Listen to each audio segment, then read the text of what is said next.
Texas A&M mood tracker time. What's the mood of the fan base there? I was going back and forth with Billy Lucci today. Anytime I'm doing the A&M mood tracker, I say, hey, Luch, what mood you in? Because he does a very good job of speaking for the A&M fan base out there. Well, what do we know? What do we know right now about the Aggies? We know Jimbo's coming off his worst season since he's been in College Station. Ouch. You just got to rip the Band-Aid off. We know changes were made, so he didn't sit there and say, deal with it. Changes were made. They brought in Bobby Petrino. Had a lot of kids leave.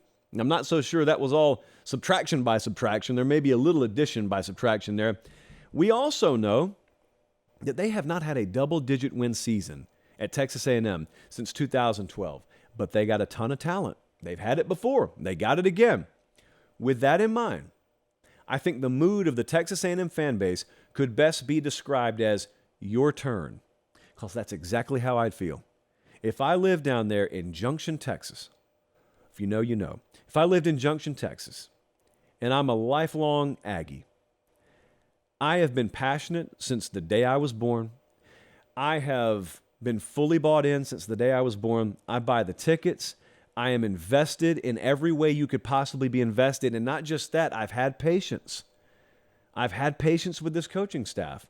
I've done, in other words, everything you could ever ask of me. It's your turn to deliver for me. That's how I'd feel. You've been given everything that you could ever ask for. Everything people say they need to win in college football, Jimbo Fisher's got it. And he's been given time. This isn't a Billy Napier situation. He's not a little over 12 months into his tenure there. He's half a decade or more in. It's your time. It's your turn to deliver for me.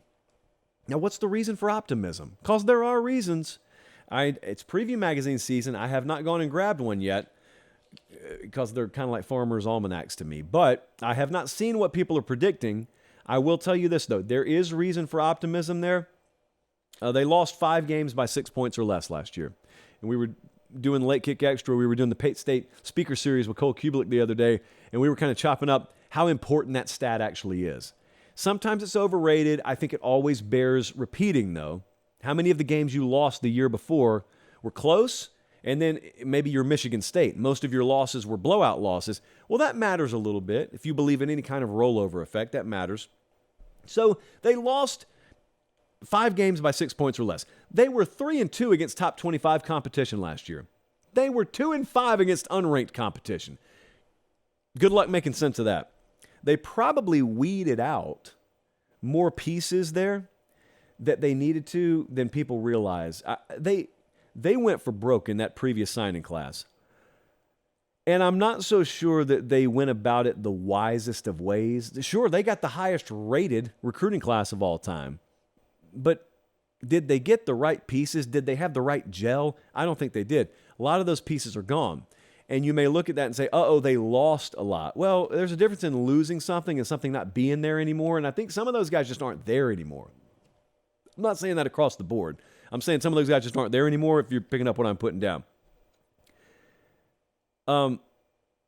Having said that, there is this Post-it I have to deliver to you.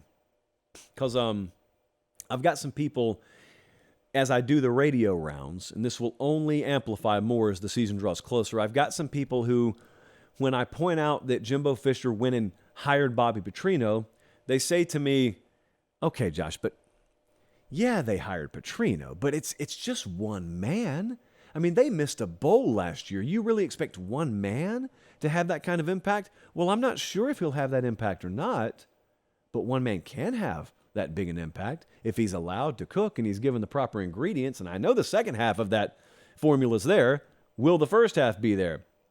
I don't have reason to believe it won't necessarily, but can one man change things? Well, I want you to think about losing 5 games by 6 points or less when you're 101st in points per game, you're 93rd in yards per game, you're 75th nationally in explosive play rate. You tell me what difference one man calling plays the right way versus Jimbo's way could make. It could make a big difference. It could make, I think it could end up being the difference between one of the best stories in college football this year and one of the worst stories in college football this year. Because you want to talk about a fork in the road. Everybody else, stroke of midnight, New Year's Eve, we just celebrated 2023. For Texas A&M fans, they're just looking at a great big fork. Because 2023, one way or another, It'll either be one of the best stories of the year or one of the worst stories of the year. Because if everything comes together offensively, this can be a double-digit win team. If everything doesn't come together offensively, you start talking about what the difference is between an $86 million buyout and a $76.8 million buyout.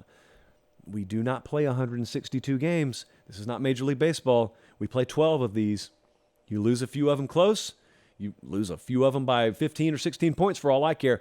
It is the difference between being employed and going and working for SEC Network next year. I think you could make the argument that this is, what would I call, I guess the most interesting team, the most volatile team potentially. There's such a high variance level with the potential outcomes here. And I think that if you were to just poll A&M fans, yes or no, are you confident this year? If you just gave them a yes or no, they'd say yes. If you put a little blank at the bottom and said any additional comments are welcome, they'd have plenty of additional comments. They'd say yeah. However, I could also see it crashing and burning. Yes, I'm confident, but is Jimbo really going to get out of the way? Yes, I'm confident, but is Bobby Petrino really the right call? Yes, I'm confident, but are we going to be healthy at quarterback? So many things to keep in mind here. How about that buyout math? 86, can't do it. 76.8, maybe. I don't know many people with $86 million. I think we know a few with 76.8. So, yeah, we'll see how that goes. But the mood out there is, it's your turn. Your turn. You can't be looking at me and saying, be patient anymore. You can't be looking at me and saying, if only you guys had donated to the collective a little bit more. If only you guys had shown up to Kyle Field. That place is incredible. Nope. Fans don't need to do anything more than they've already done. Boosters don't need to do anything more than they've already done. Coaching staff, team, players, you got to deliver, or else someone else will come in there and do it.